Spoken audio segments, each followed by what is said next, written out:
Good morning, good evening, and good afternoon, wherever you happen to be here today, everybody.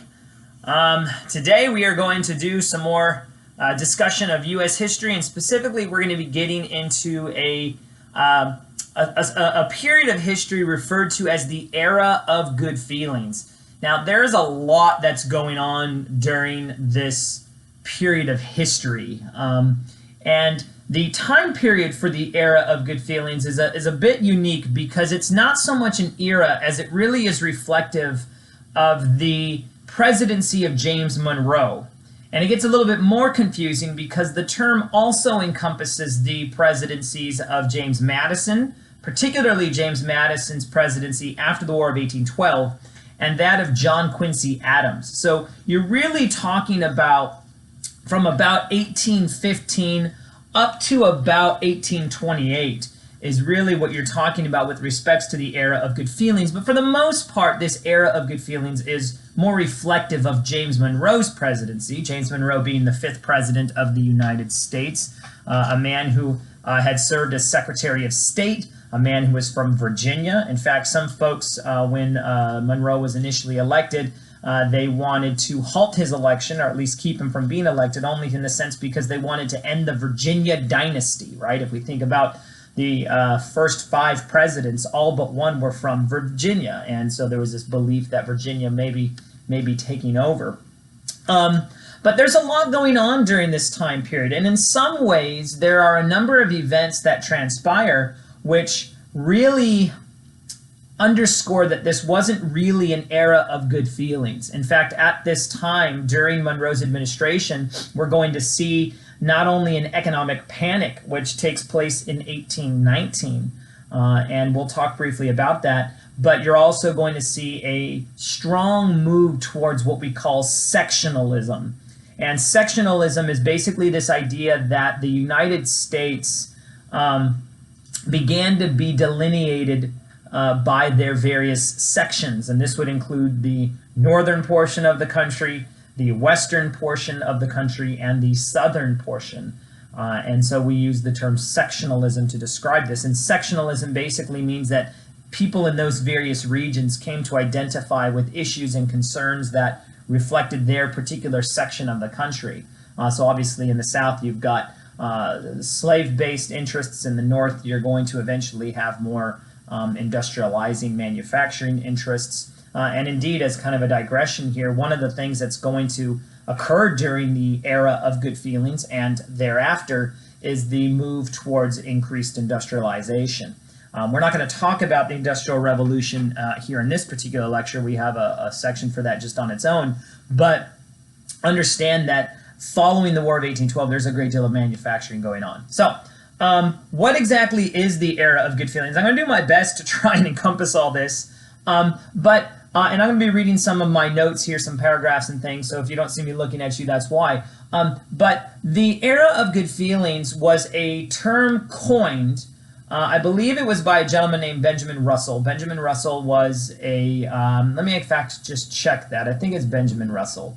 Not that that really matters whole bunch here, but I just want to make sure I have my facts right. Yeah, Benjamin Russell. He's a journalist and a Federalist. And recall, the Federalist Party is effectively dead in the water after the War of 1812. You have the Hartford Convention. The Federalists meet there. They come out against the War of 1812. They actually threaten secession at one point, but unfortunately their demands to end the War of 1812 come out right at the time when the Battle of New Orleans happens. And there's great patriotism and nationalism, and so they were looked as sort of anti-American. And that's really one of the main reasons why Benjamin Russell sort of coins this term, the era of good feelings. So that is not a term that historians came up with. It is a term that was used at the time. We've just rolled with it. But really the era of good feelings is reflective of a political mood. It's a political history that's going on in many ways.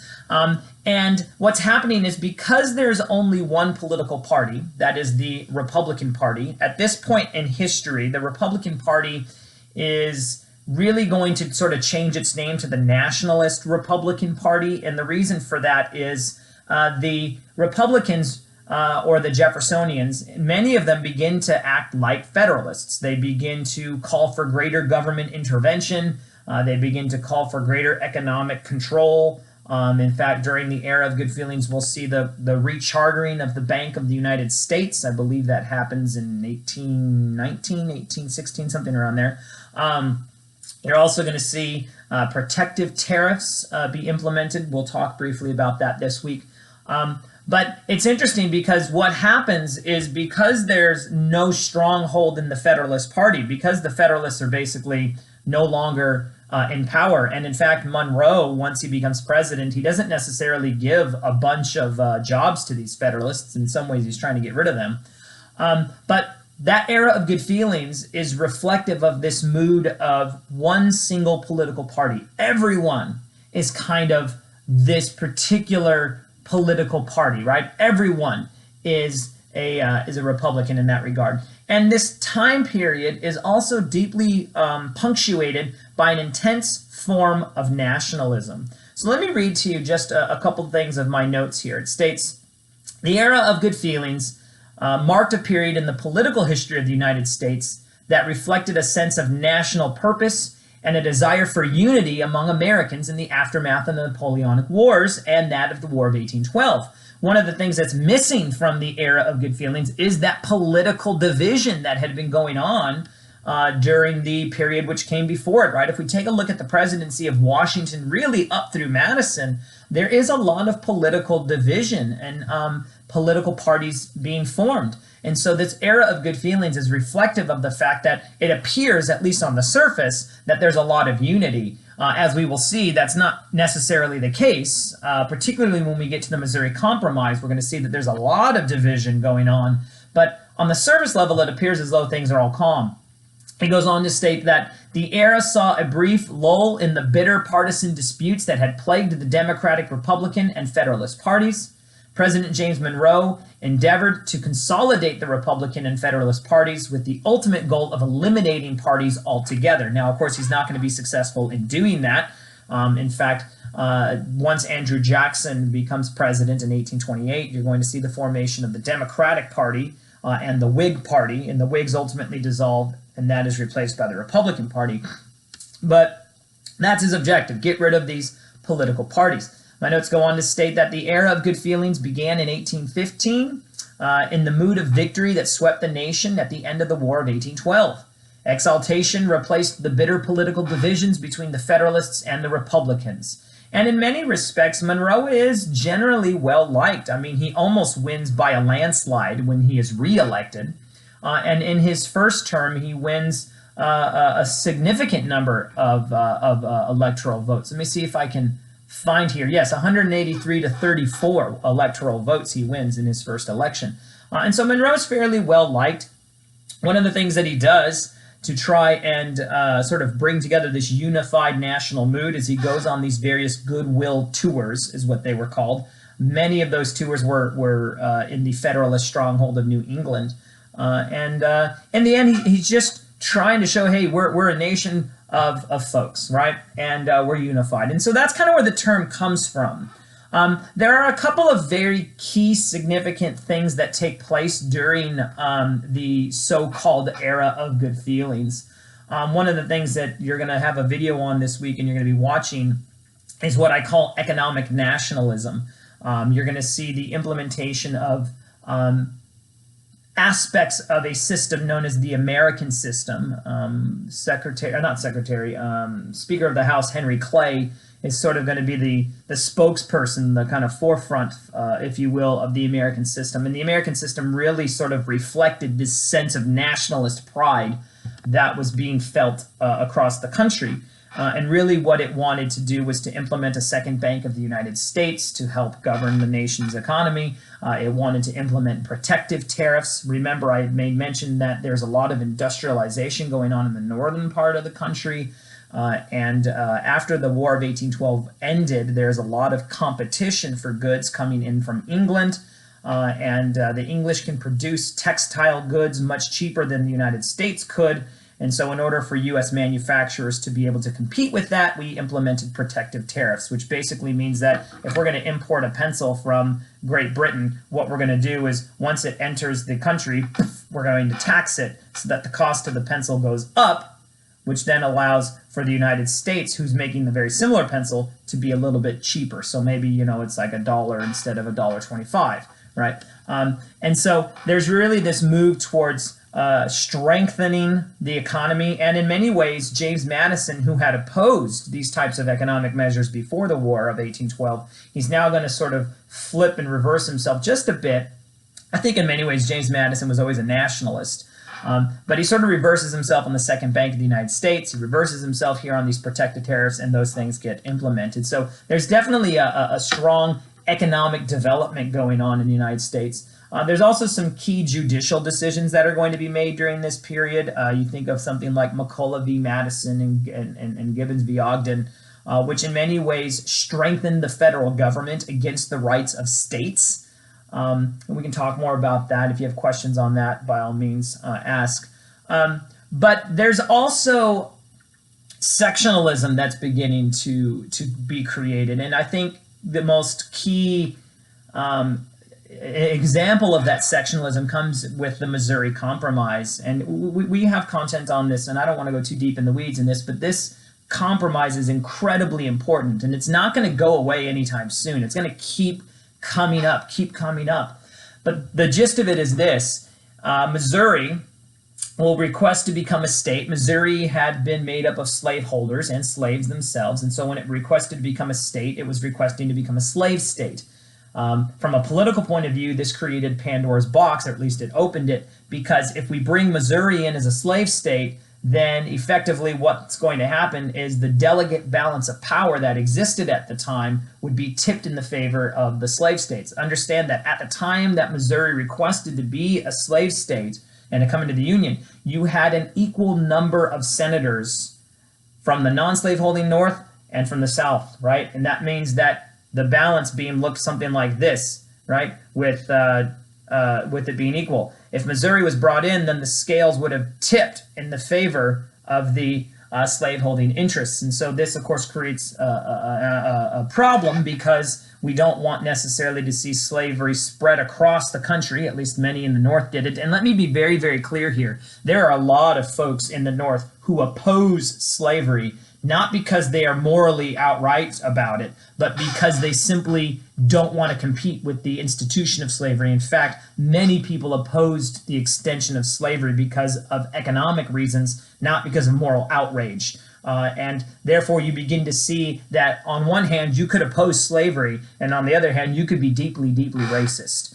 In today's society, that seems very strange that you couldn't do that. But at the time, in the 19th century, you could be just as racist as the slaveholder, but not necessarily want to see slavery extend because it's economically not viable for you.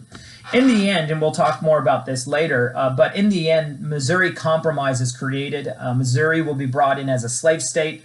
Maine will be created out of Massachusetts. It'll be brought in as a free state, therefore keeping that delicate political balance of power. And in the end, what they do to try to solve the problem in the future, which will not work, but they will try to solve the problem in the future, and that is they draw a line along the 3630 parallel line, and they basically state any territory created north of the line, it will not be open to slavery, and anything created south of the line can be open to slavery.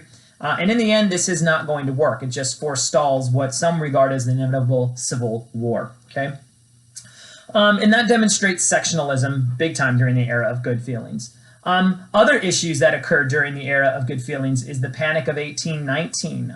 There were a lot of causes for the Panic of 1819, much of which had to do with land speculation. A lot of it had to do with poor banking practices and banks basically lending out lots of money. And the type of money that they are lending out is not a hard currency, what we call specie. And specie is basically gold and silver that actually has certain value. Instead, what the banks were lending out and what they were doing is they were printing a lot of paper money. And of course, folks are okay to do business as long as no one is demanding to be paid in hard specie, because what was happening is banks were lending out way more paper money than they actually had hard currency, which supported that money in their actual banks. Had there been a run on the banks, which there were, then the whole system was going to crumble.